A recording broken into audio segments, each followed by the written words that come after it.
A frightening confrontation inside a Brooklyn police station. It ends with an officer injured and a suspect fatally shot.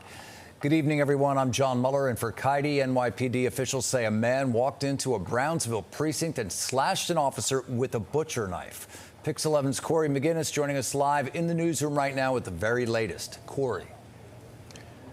Yeah, John, good evening. A scary reality for officers. Someone actually walked into the 73rd precinct with a knife and went after that officer. Good news is that the officer is now recovering.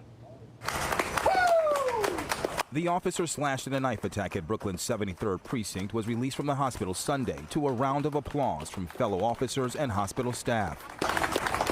She was wheeled out smiling, a moment of relief after what could have been a deadly encounter. This incident demonstrates the dangerous situations that our officers confront every single day. NYPD Chief of Patrol Philip Rivera says the attack shows how quickly routine assignments can turn life-threatening. Just before 5:30 this morning, a man first tried to get through a locked front door of the precinct. He then walked around the block to the back of the precinct to an area which is clearly marked that is only for authorized NYPD personnel.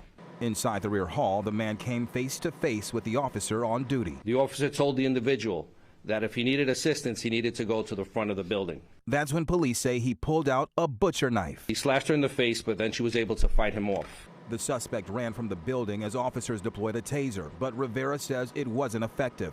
Multiple officers then chased the suspect, ordering him to drop the weapon. Once they reached Saratoga Avenue between Eastern Parkway and Park Place, he lunged at an officer with the knife extended towards that officer. That's when officers opened fire, striking the suspect, who was later pronounced dead at Brookdale Hospital. Rivera said police recovered this 14-inch knife at the scene, and what could have ended in tragedy for the officer instead serves as Rivera's reminder of the dangers officers face every day as she continues to recover. This is the risk that every member of the NYPD faces every single day to keep the city safe. Now, this incident is already sparking new conversations about officer safety, both inside and outside the precinct walls. Still, there's relief knowing that this officer is on the road to recovery. Live in the newsroom, Corey McGinnis, Pix 11 News.